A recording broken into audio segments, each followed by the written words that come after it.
在我们生活中啊，有一群人，他们非常非常的努力，也很有成就，但是呢，他们还在不断的拼命，要取得更大的成就。在这个过程中呢，他们常常忽略了自己的身体上的和精神上的健康问题。你自己或者你周围可能就有这样的人。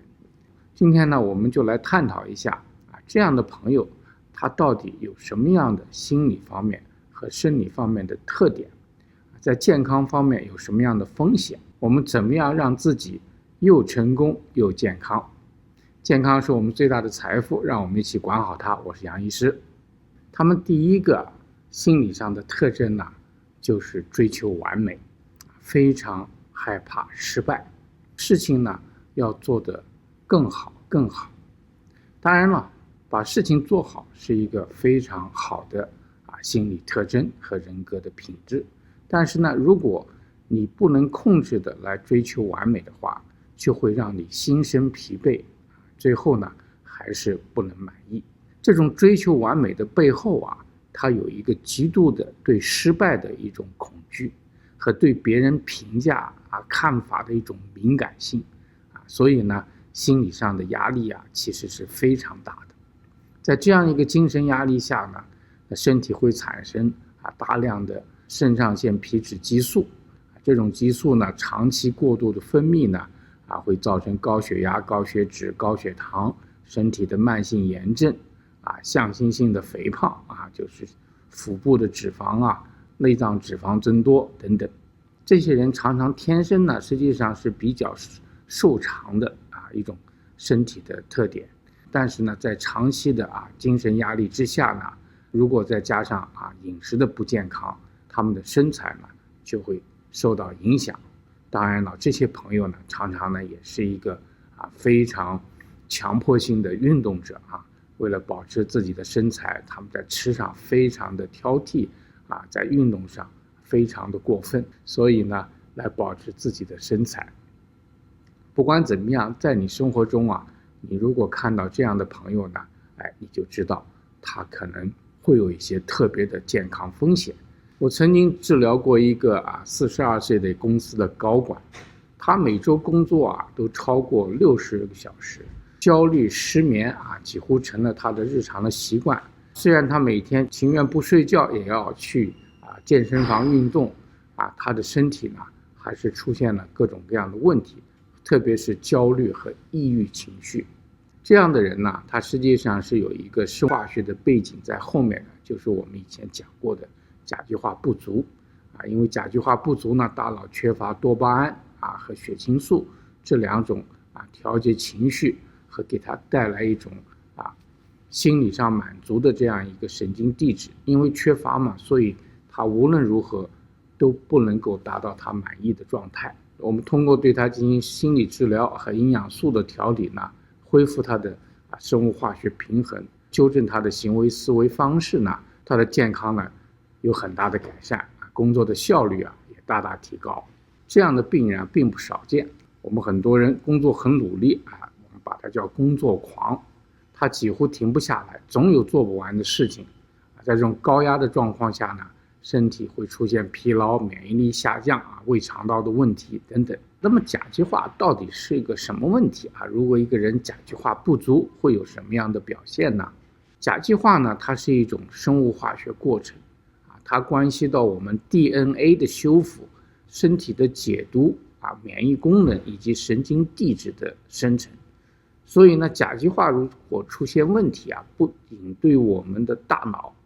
神经和精神方面有影响，对我们的躯体也有影响。具体来说，他们特别容易产生抑郁情绪，甚至有自杀的倾向。他们非常的固执有强迫的思维和行为，他还容易出现成瘾的行为，不管是工作还是行为像赌博性行为以及化学上的依赖吸毒抽烟喝酒等等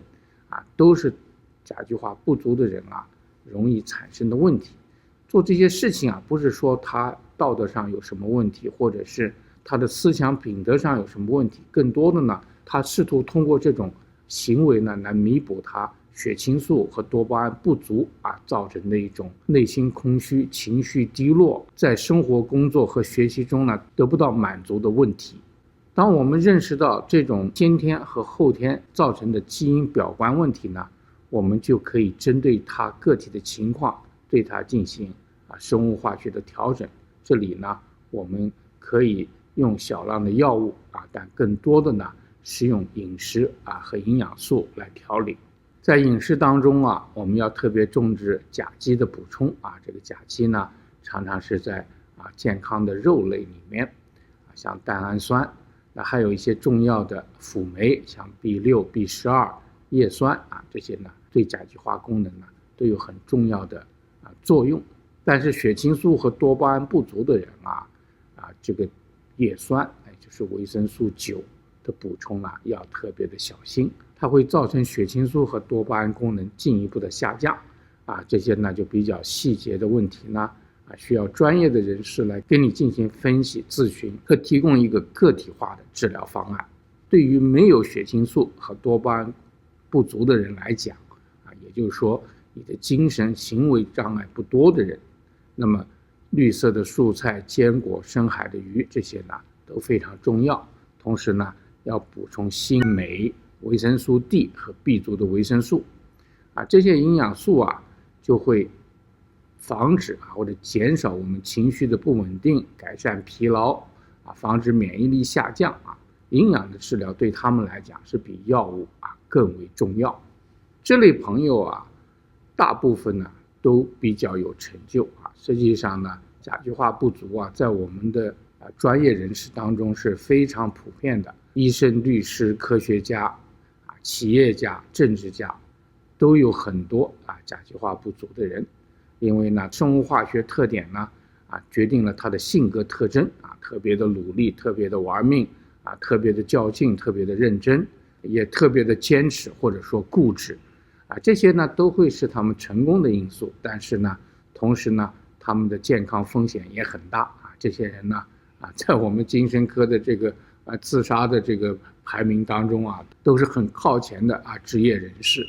所以呢我们不光是要考虑到这个生物化学和营养的因素，人们需要一个强大的信仰系统。一个好的信仰系统呢会让你面对压力、矛盾这个利益的冲突变得比较淡定不会产生强烈的情绪和行为的反应同时呢你也不会过度的把精力呢放在工作上，忽略自己呢精神上的一种修为。否则的话你会发现你越成功越会感到迷茫，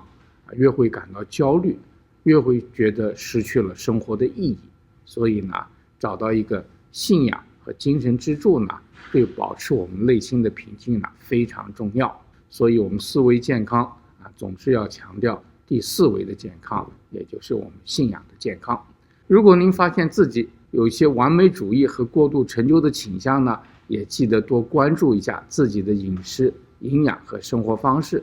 以及精神层面的追求只有身心健康的平衡才能实现长久的成功。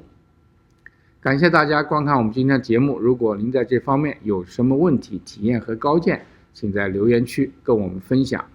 别忘了订阅我们的频道，未来我们还有更多关于健康、营养、整体疗法的视频分享。成功固然很重要，但不要忘记健康才是我们最大的财富。端倪世界，守护健康，我们下次节目再见。